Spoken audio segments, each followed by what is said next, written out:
साथी मायूस न थी तू, जिंदा दिल थी जग में जीतू, गम ही वेंदा गुजरी, दुख सब वेंदा विसरी, दुख सब वेंदा विसरी। डॉक्टर पिंजानी साहब, तव्हांखे मां वेलकम कयां थो इंडिया विजन जे वेब स्टूडियो जे अंदर। जय झूलेलाल। जय झूलेलाल। सर, दर्शक पुछण चाहींदा त NCPSL छा आहे? NCPSL मां ॿुधाइण चाहींदुमि कि हिन जो फुल फॉर्म जेको आहे that is national council for promotion of Sindhi language. इहो डिपार्टमेंट HRD मिनिस्ट्रीअ जे अंदरि ईंदो आहे।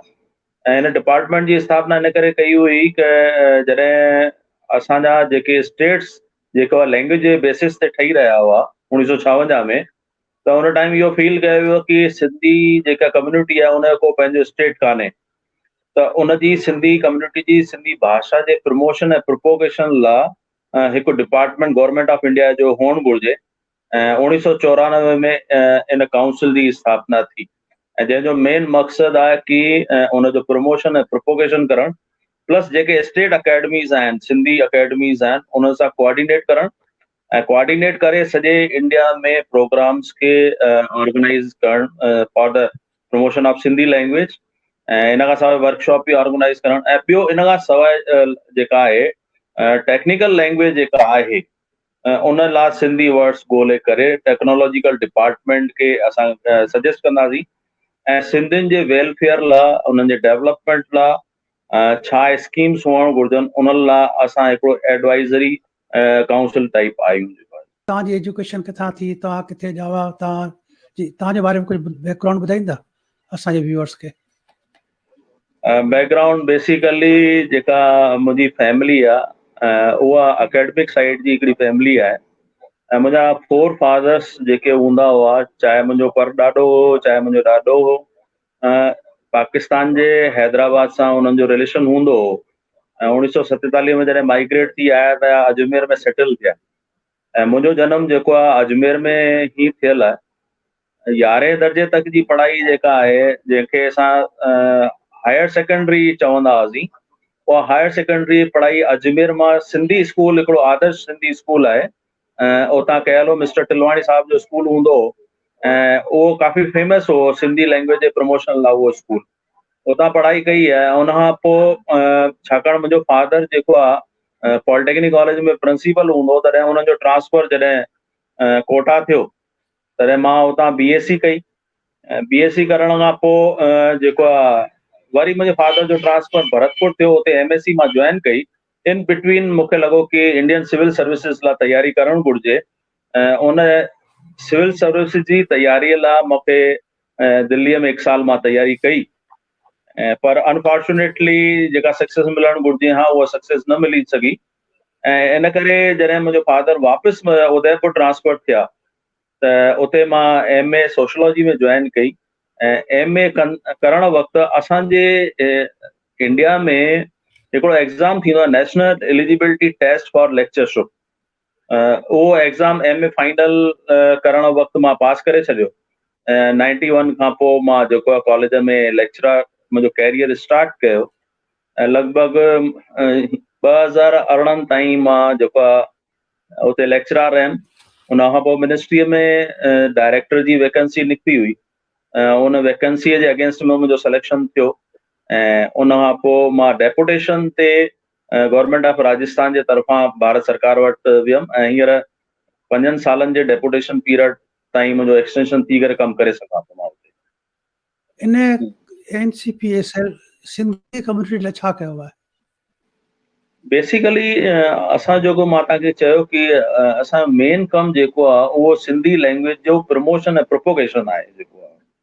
ऐं उनजे अंदरि असां वटि 5 स्कीम्स आहिनि गवर्नमेंट ऑफ इंडिया जूं, अप्रूव्ड स्कीम्स आहिनि। उन स्कीम लाइ जेको आहे जेके बि असां कमु कंदासीं उन लाइ हिकिड़ो एडवाइज़री बोर्ड ठहियल आहे। उन काउंसिल में मुंहिंजी काउंसिल में क़रीबन 20 नॉमिनेटेड मेंबर्स आहिनि जेके सॼे भारत मां नॉमिनेट कया वेंदा आहिनि ऐं उन में हिकु वाइस चेयरमैन जो पद बि आहे, उहो बि नॉमिनेट कयो वेंदो आहे। मिनिस्टर साहब जेके हूंदा आहिनि HRD minister government of India, उहे मुंहिंजा चेयरमैन हूंदा आहिनि। त इन एडवाइज़री बोर्ड जी सलाह सां असां जेको आहे दिसंबर जे महीने में हिकु एडवर्टाइज़मेंट कॉल कंदा आहियूं ऐं उन जे अंदरि प्रपोज़ल्स कॉल कंदा आहियूं। उहे प्रपोज़ल्स जेके आहिनि उहे सभु सॼे सब कमेटीज़ में वेंदा आहिनि, उन जी रेस्पेक्टिव जेके कमेटीज़ हूंदियूं आहिनि। जीअं असांजी हिकिड़ी कमेटी आहे सिंधी लैंग्वेज लर्निंग स्कीम। त इहा सिंधी लैंग्वेज लर्निंग स्कीम जे अंदरि सॼे भारत में असां सिंधी भाषा सेखारण लाइ 3 कोर्स अप्रूव करे रखिया आहिनि, जंहिंमें सर्टिफिकेट कोर्स आहे, डिप्लोमा कोर्स आहे ऐं एडवांस डिप्लोमा कोर्स आहे। इन टिनी जो ड्यूरेशन 3 महीना असां रखियो आहे ऐं इहे सॼे भारत में असां क्लासिस हलाईंदा आहियूं। ऐं हिन दफ़े जेको आहे 1920 में असां वटि पूरे भारत में 10,000 ॿार रजिस्टर्ड हुआ जिन खे असां Sindhi certificate diploma advance diploma course करायो। तव्हां ऑस्ट्रिया बि विया, doctor Pinjani will go to Austria, Ajmer जी न्यूज़पेपर चए थो। ऐं तंहिंखां पोइ ही बी कटिंग आहे, पिंजानी सेमिनार में भाग लेने के लिए भी आना जाएंगे। इन बारे में कुछ ॿुधाईंदा तव्हां? बेसिकली मां सोशलॉजी जो माण्हू आहियां जेको, थोरो हुन जो बैकग्राउंड बि ॿुधाइणु चाहींदुमि मां कि जॾहिं MA सोशलॉजी में कई, हुन खां पोइ वरी PhD सोशलॉजी में राजस्थान में सोशलॉजी असिस्टेंट प्रोफेसर जे रूप में थियो जेको आहे एसोसिएशन ठहियल आहे।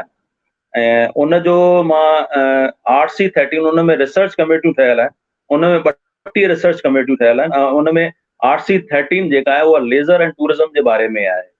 उन कमेटीअ जो एग्जीक्यूटिव मेंबर आहियां मां। ऐं हर ॿिए साल असांजूं इंटरनेशनल लेवल ते कॉन्फ्रेंसिस थींदियूं आहिनि ऐं उन में असां पार्टिसिपेट कंदा आहियूं। 2014 में असांजो हिकिड़ो सीनियर कलीग हो मिस्टर IP मोदी, उन्हनि जो नालो मां वठणु चाहींदुमि जेको आहे, उन्हनि जे मोटिवेशन सां जेको आहे इंटरनेशनल सेमिनार अटेंड करण मां स्टार्ट कया। त 2014 में जापान में जेको आहे सेमिनार अटेंड कयो। उन खां पोइ वरी 2016 में जेका तव्हां ॻाल्हि करे रहिया आहियो कि ऑस्ट्रिया में उहा कॉन्फ्रेंस मां अटेंड कई जेको आहे। ऐं बेसिकली जेको मुंहिंजो फील्ड आहे लेज़र एंड फैमिली, स्पिरिचुअलिज़म, रिलीजन, इहो मुंहिंजो एरिया ऑफ रिसर्च आहे। उन ते मुंहिंजो पेपर उते प्रेज़ेंट कयो वियो ऑस्ट्रिया वियाने जे अंदरि। If we don't tell others, no one else will. इन जे बारे में कुछ ॿुधाईंदा तव्हां? बेसिकली न केवल सिंधी भाषा जो प्रचार प्रसार करणो आहे, बल्कि मां सम्झंदो आहियां कि कंहिं बि क़ौम जी सुञाणप उन जी संस्कृति सां थींदी आहे, ट्रेडिशन सां थींदी आहे, वैल्यूज़ सां थींदी आहे ऐं उनजे लिटरेचर सां उनजी आइडेंटिफिकेशन थींदी आहे। त मां जेको आहे असां सम्झूं था कि असांजे जेके ॿार आहिनि उन ॿारनि खे असांजी संस्कृतीअ जी ॼाण ॾियणु घुरिजे, उन्हनि खे ॿुधाइणु घुरिजे असांजो छा बैकग्राउंड आहे ऐं कंहिं बैकग्राउंड सां असां डेवलप थी करे हेसि ताईं हिन पोजीशन ते पहुता आहियूं। ऐं उन खां सवाइ इन ॻाल्हि जो चवणु इहो ई आहे कि असां अगरि न ॿुधाईंदासीं त ॿारनि खे केरु ॿुधाईंदो।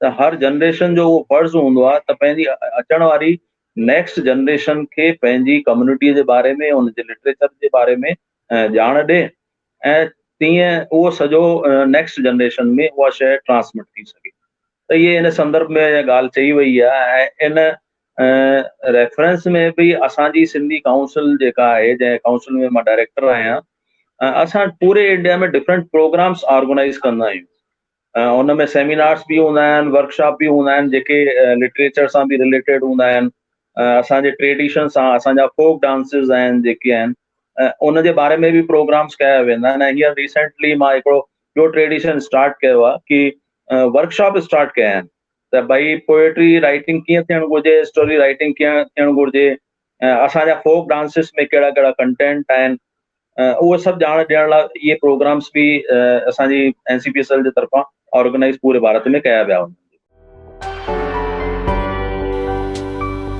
ग्लोबल सिंधीज़, इस किताब को 2 हिस्सों में अभी तक प्रस्तुत किया जा चुका है, पार्ट 1 पार्ट 2।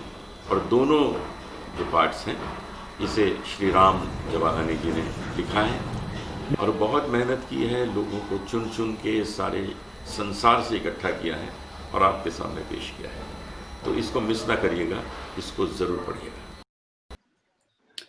इन बारे में तव्हां कुछ ॿुधाईंदा? ग्लोबल सिंधी जेको किताब ग्लोबल सिंधी असांजे जेके राम जवाहराणी साहिब आहिनि, इहा किताब उन्हनि लिखी आहे। इन बारे में जेके बि बिग डिग्निटरीज सिंधी समाज में आहिनि, उन्हनि जा इंटरव्यूज़, उन्हनि जा कलेक्शंस, उन्हनि जा एक्सपीरियंसिस इन किताब जे अंदरि उन्हनि काफ़ी सुहिणे तरीक़े सां ॾिना आहिनि। जेको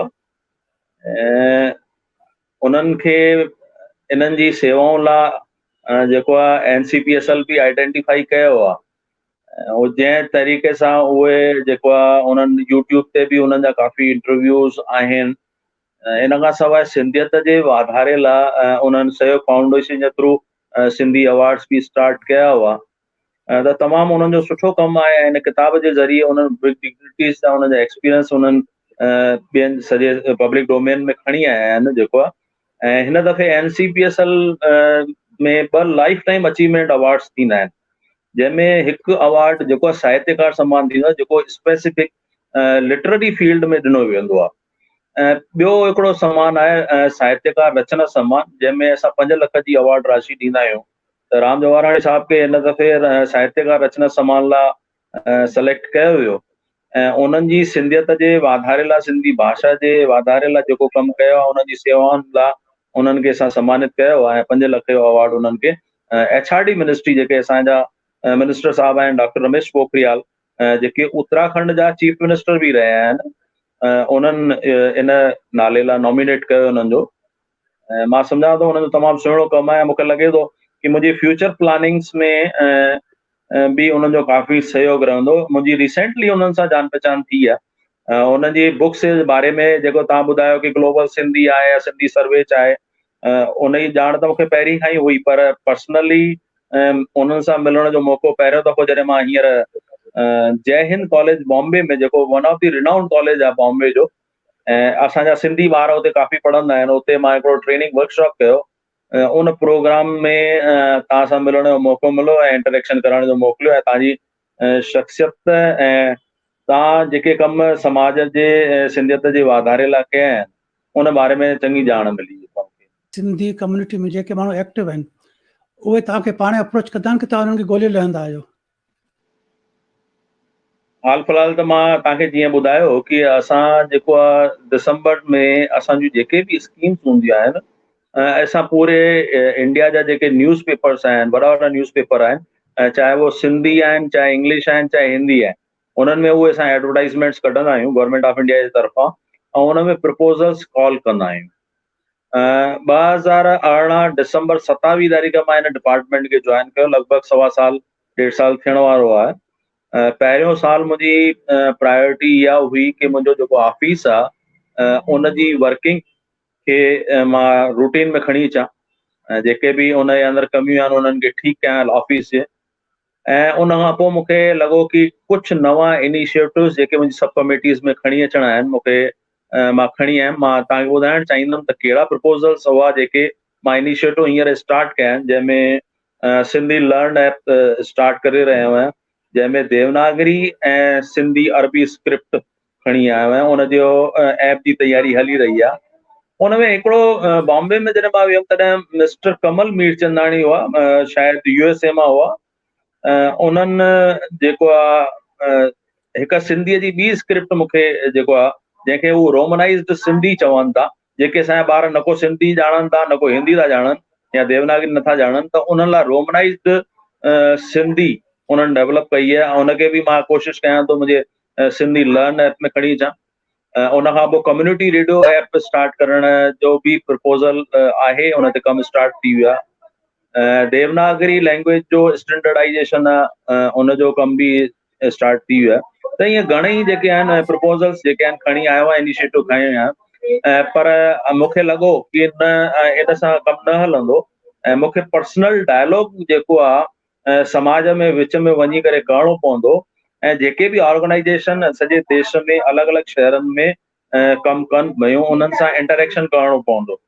उन ई कड़ीअ में मां जेको आहे हींअर जेको आहे रायपुर में हिकु सिंधी चेयर रायपुर यूनिवर्सिटी जे अंदरि एस्टेब्लिश कई, जेका असांजा युधिष्ठिर लाल संत आहिनि उन्हनि जो 7वीं पीढ़ी जेके संत हुआ संत सिरदाराम साहिब। त संत सिरदाराम साहिब सिंधी चेयर रायपुर यूनिवर्सिटी जेका पंडित रविशंकर शुक्ला यूनिवर्सिटी आहे, it is the biggest and oldest university of the Chhattisgarh. उते सिंधी चेयर एस्टेब्लिश कई आहे। ईअं ई मूंखे मुंबई जे समाज सां जेको इंटरेक्शन करण लाइ हींअर मां जय हिंद कॉलेज आहे ऐं Hyderabad Sindh national collegiate board आहे, उते मिस्टर पंजवाणी साहब आहिनि, मनसुखाणी साहब आहिनि, निरंजन हीरानंदाणी साहब आहिनि, बॉम्बे टीचर्स ट्रेनिंग कॉलेज आहे, उन्हनि सां इंटरेक्शन कयां पियो। त हाणे मां ऑफिस मां निकिरी करे समाज में वञा पियो ऐं ॾिसां पियो भई जेके समाज में सुठो कमु कनि पियूं उन्हनि सां मुंहिंजे डिपार्टमेंट जो कीअं कोऑर्डिनेशन करणु घुरिजे ऐं गवर्नमेंट ऑफ इंडिया जा जेके नॉर्म्स आहिनि, उन रूल्स रेगुलेशन आहिनि, उन रूल्स रेगुलेशन में वञी करे कीअं सिंधियत जे वाधारे लाइ कमु करे सघिजे थो, इहो कमु स्टार्ट कयो आहे। त हाणे रेसिप्रोकल थी वियो आहे, मां प्रपोज़ल बि कॉल करे रहियो आहियां ऐं समाज सां इंटरेक्शन करे ऐं समाज सां मिलण जी कोशिशि बि करे रहियो आहियां। मुंहिंजो जेको ऑफिस आहे उहो RK पुरम में आहे ऐं हीअ जेको आहे हीअ मीटिंग आहे जेका एग्जीक्यूटिव बोर्ड जी मीटिंग थींदी आहे असांजी, जेके बि अल्टीमेटली प्रपोज़ल्स असां वटि ईंदा आहिनि उहे प्रपोज़ल्स सभु एग्जीक्यूटिव में वेंदा आहिनि ऐं उन एग्जीक्यूटिव में असांजा मिनिस्टर साहब वेहंदा आहिनि ऐं जंहिंसां हींअर मां जेको आहे स्टैंडिंग बीठो आहियां मां ऐं उन्हनि खे कुझु सम्झाए रहियो आहियां। त हीअ असांजा मिनिस्टर साहब आहिनि, HRD minister government of India जा, डॉक्टर रमेश पोखरियाल निशंक, ऐं बेसिकली ही बि पोइट आहिनि, 40 खां वधीक किताबूं लिखी चुका आहिनि। त उन्हनि खे एग्जीक्यूटिव बोर्ड जे अंदरि मीटिंग में कुझु जेको आहे जेके सम्झाइण जूं शयूं आहिनि, जेको कुझु ॿुधाइणो हूंदो आहे, इंफॉर्मेशन ॾियणी हूंदी आहे, उहो ॿुधाए रहियो आहियां। ऐं इहा 1 अक्टूबर 2019 ते इहा मीटिंग शास्त्री भवन में थी हुई। जेको हीअ स्लाइड असांजे मिनिस्टर ऑफ स्टेट आहे, जेके डॉक्टर रमेश पोखरियाल आहिनि उहे असांजा कैबिनेट मिनिस्टर आहिनि ऐं ही जेके आहिनि सज्जन जेके आहिनि इहे मिनिस्टर ऑफ स्टेट आहिनि असांजे HRD मिनिस्ट्रीअ जा। ऐं डॉक्टर संजय धोत्रे इन्हनि जो नालो आहे। ही इज़ वेरी सिंपल ऐं ॾाढो तमामु डाउन टू अर्थ इंसान आहे। ऐं मां हिकिड़ो लेह ऐं लद्दाख में कार्यक्रम कयो हो, त लेह ऐं लद्दाख कार्यक्रम में मिनिस्टर साहब खे मां उते कॉल कयो अचण लाइ, त उन्हनि उन टाइम पार्लियामेंट सेशन हली रहियो हो, त इन करे उहो अची न सघिया हुआ। त ही मूवमेंट जेको मां तयारु करायो हो उहो स्पेशली पर्सनली जेको असांजे प्रोटोकॉल में बि ईंदो आहे, त प्रोटोकॉल में मां मिनिस्टर ऑफ स्टेट सां मिलण वियो हुउमि ऐं इहा जेका स्मृति चिन्ह आहे इहो इन्हनि खे ॾिनो हो, उनजो फोटो आहे इहो। हीअ एग्जीक्यूटिव बोर्ड जी मीटिंग आहे, मिनिस्टर साहब खे मां ब्रीफ करे रहियो आहियां। एग्जीक्यूटिव बोर्ड में असांजो जेको एजेंडा हूंदो आहे त उन एजेंडा जे बारे में ब्रीफ करे रहियो आहियां। हिन स्लाइड जो जेको नातो आहे उहो अजमेर शहर सां आहे जेको आहे। ऐं हिते डायरेक्टर जे रूप में ज्वाइन करण खां पहिरीं बि मां समाज में एक्टिव आहियां। मां त बेसिकली सोशलॉजी जो माण्हू आहियां, त घणेई ऑर्गेनाइजेशन जो मेंबर बि आहियां, उन में कमु बि कंदो आहियां। हिन में जेके असां सां गॾु चेयर ते वेठा आहिनि उहे मुंहिंजी कमेटी जा मेंबर आहिनि, जंहिंमें डॉक्टर सुरेश बबलाणी साहब मुंहिंजे पासे में वेठा आहिनि ऐं उन्हनि जी वाइफ बि वेठी आहे। असां जेके सिंधी ॿार आहिनि उन्हनि खे IAS जी तयारीअ लाइ असां मोटिवेट कयासीं ऐं सिंधी सब्जेक्ट पढ़ाइण जी तयारी अजमेर शहर में कराई हुई। त ही जेके ॿार आया आहिनि उहे IAS जी तयारी सिंधी सब्जेक्ट जे थ्रू कनि पिया। ऐं असां प्रेम प्रकाश आश्रम उते आहे अजमेर में, उते मुंहिंजो स्टूडेंट बि हूंदो, त उन्हनि वटि रहण जी व्यवस्था कई ऐं गॾ में गॾु हिननि खे क्लासिस जे थ्रू सिंधी सब्जेक्ट पढ़ायूं पिया। उनजो हिकिड़ो फोटोग्राफ आहे जेको आहे। तव्हां ॻाल्हि कई अजमेर जी, तव्हांखे शायदि ख़बर न आहे मां बि अजमेर मां आहियां। अच्छा अच्छा, बढ़िया। ऐं कॉन्स्टिट्यूटली तंहिंखां पोइ मां जोधपुर मूव थियुसि। अजमेर में लॻभॻि अॼु जी डेट में 2 लख सिंधी आहिनि ऐं असां वटि हिकिड़ो MLA बि सिंधी आहे ऐं उनजो नालो प्रोफेसर वासुदेव देवनानी आहे, जेके असांजा अजमेर नॉर्थ जा, अजमेर में 2 जेके विधानसभा जूं असेंबली जूं सीट्स आहिनि, हिकु नॉर्थ आहे हिकु साउथ आहे।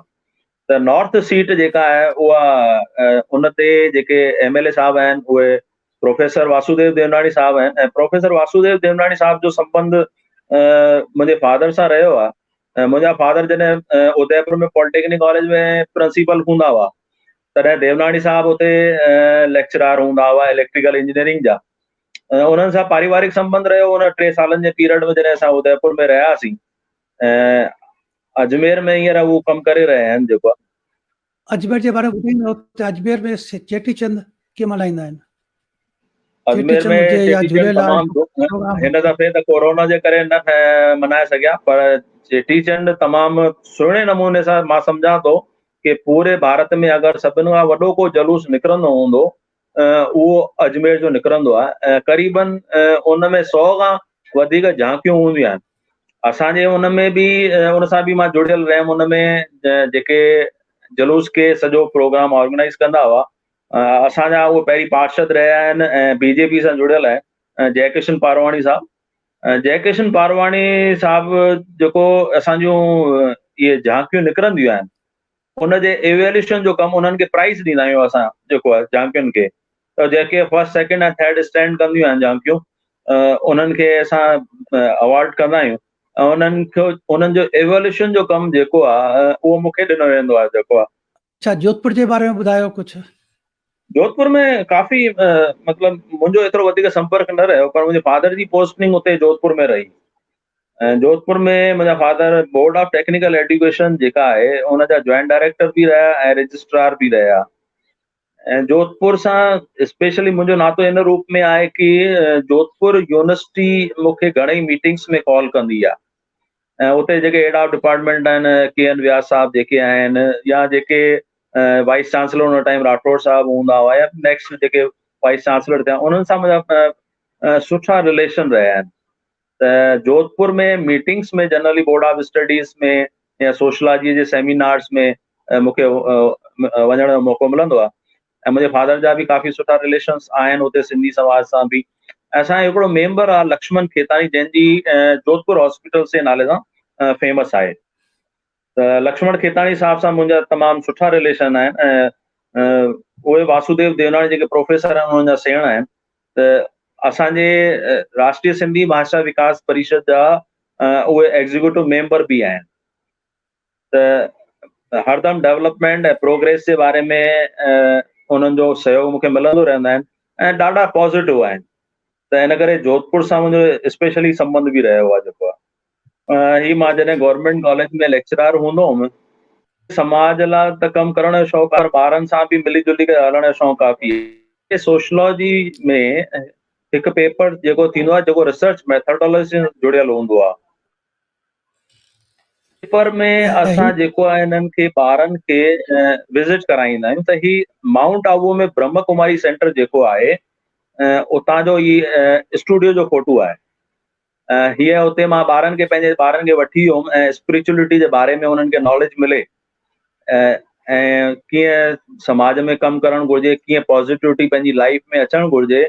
उन लाइ हिननि ॿारनि सभिनि ॿारनि खे पाण सां गॾु वठी वियुमि। इहे MA जा ॿार आहिनि, MA फाइनल ऐं प्रीवियस जा ॿार आहिनि ऐं दादी जानकी दादी हृदय मोहनी ऐं उन्हनि सां बि काफ़ी मां जुड़ियल रहियो आहियां। त मां सोचियो कि छो न असांजी यंग जनरेशन खे उन्हनि सां मां मिलायां ऐं उन्हनि जा कुझु पॉज़िटिव वाइब्रेशन्स हिननि ॿारनि में अची सघनि। त ही उते मधुबन जो फोटो आहे ऐं आबू रोड में जेको हिननि जो आश्रम आहे उते ही फोटो कढायो वियो आहे। स्टूडियो जे अंदरि आहे ऐं जेको हुनजो मेन हॉल आहे उते इहो फोटो कढायो।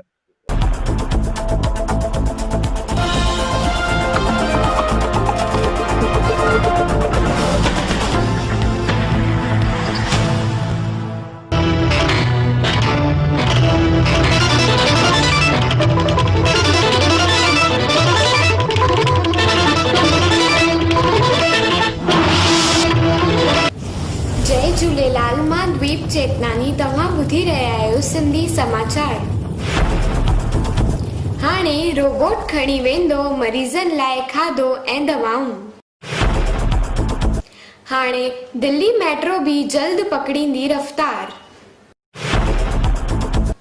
कोरोना ॾेखारे छॾियो त तव्हां हिन स्लाइड न्यूज़ ॾिसी करे तव्हां ख़्यालु अचे दिलि में? बेसिकली हिकु अहमदाबाद में जेको आहे मूंखे फ़ोन आयो ऐं उन्हनि ही न्यूज़ चैनल मूंखे मोकिलियो, यूट्यूब चैनल आहे इहो जेको आहे, ऐं उन जे बारे में मूंखे हिननि ॻाल्हि कई कि असांजो सिंधी न्यूज़ चैनल आहे यूट्यूब ते, ऐं कुझु फाइनेंशियल हेल्प लाइ मूंखे फ़ोन कॉल कयो वियो हुओ जेको आहे, ऐं रेगुलर उहो अची रहियो आहे। ऐं मां पाण उहो सोचियो पिए कि with in rules and regulations government of India जा जेके नॉर्म्स आहिनि उन में कीअं मां फाइनेंशियल इन्हनि खे हेल्प करे सघां थो, या चाहे न्यूज़ पेपर्स आहिनि उन्हनि खे कीअं मां प्रमोट करे सघां थो, त जेके चैनल्स आहिनि जेके सिंधियत जे वाधारे में कमु करे रहिया आहिनि उहे सर्वाइव करे सघनि, त उहो हिकिड़ो न्यूज़ चैनल इहो क्लिक हो।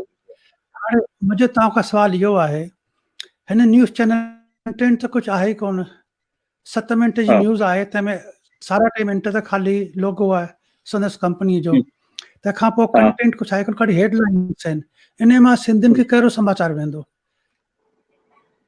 न समाचार छा मिलंदो उहो त मां नथो सम्झां जेको, छाकाणि मुंहिंजो त रिलेशन आहे भाषा सां, त छा उन सां भाषा जो वाधारो थींदो।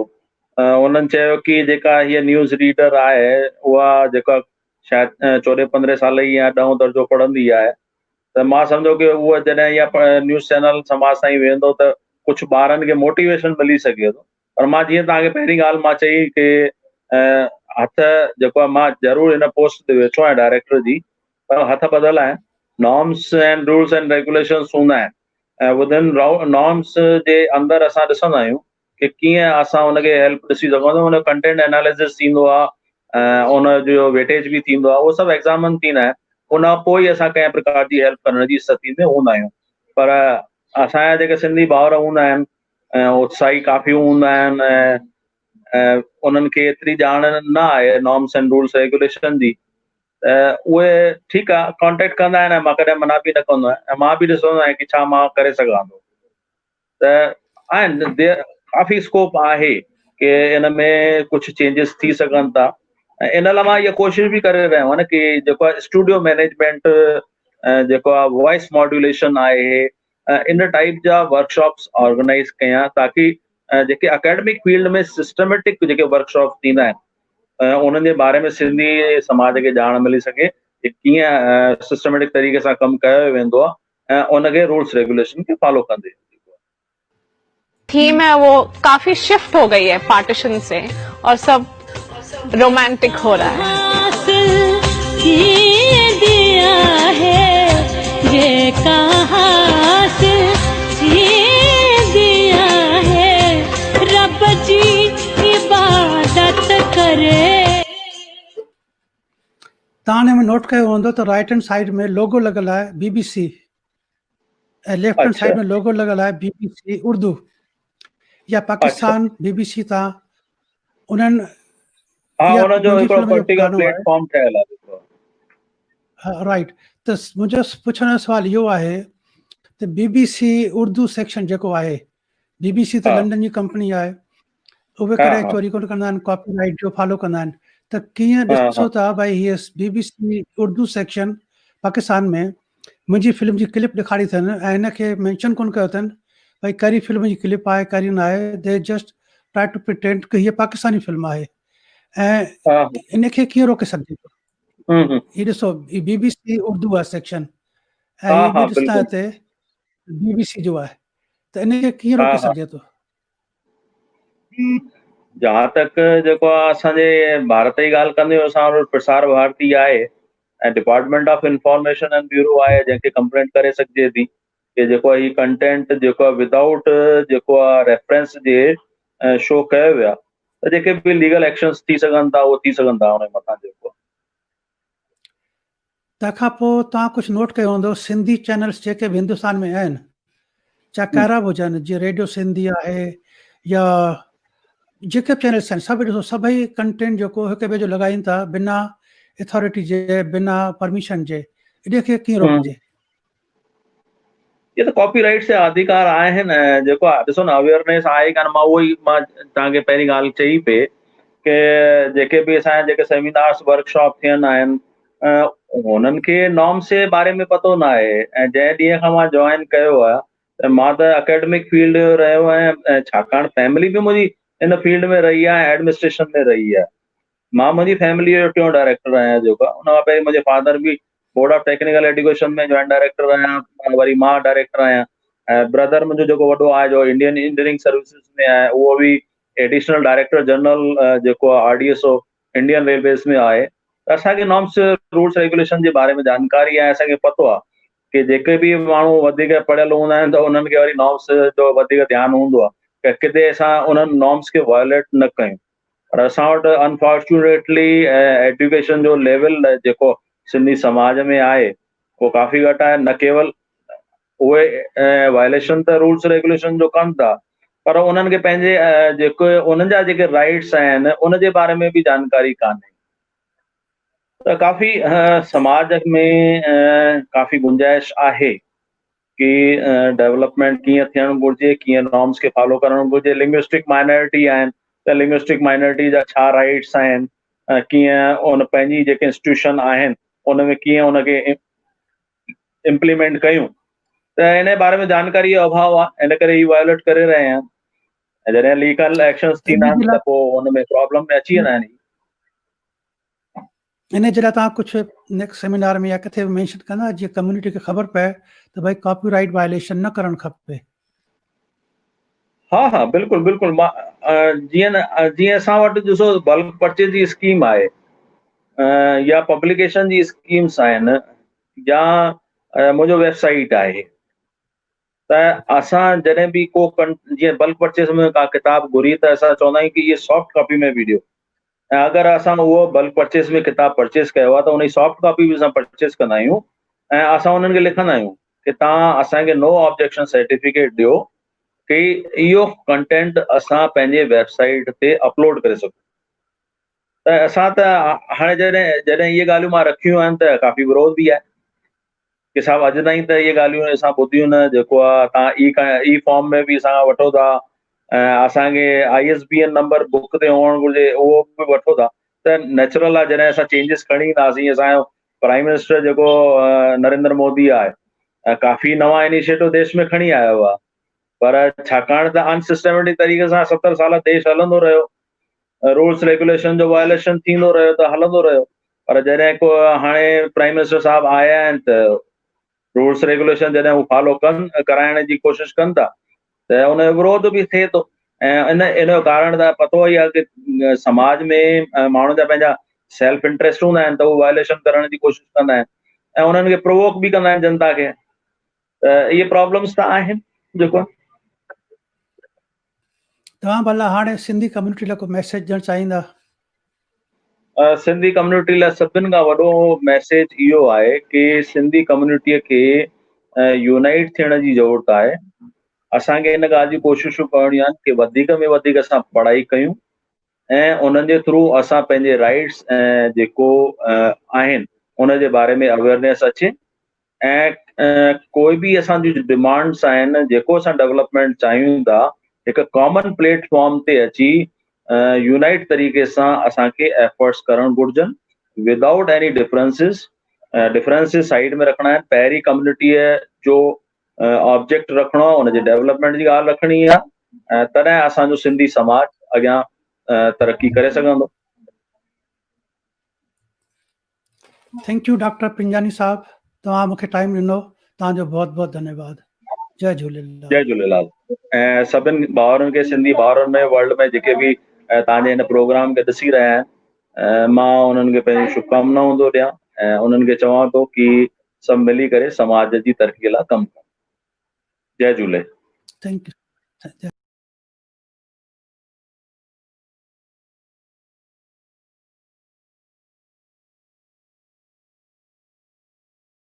बसि सिंधी समाज अगरि पूरे वर्ल्ड में मिली करे कमु करे मूंखे त उन ॻाल्हि जी पुष्टि थींदी।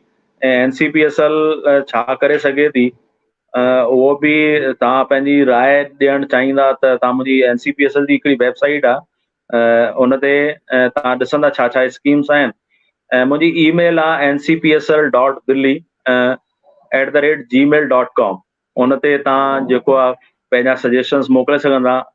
ऐं अगरि का ॻाल्हि लॻे थो तव्हांखे कि डिपार्टमेंट जे थ्रू न ॾियणी आहे, मूंखे पर्सनल तव्हांखे शेयर करणी आहिनि त मुंहिंजो ईमेल आहे pratappinjani@yahoo.in ऐं मोबाइल नंबर तव्हांखे आहे, तव्हां चाहियो त हुनखे मोबाइल नंबर खे पंहिंजे स्क्रीन ते डिस्प्ले करे सघो था।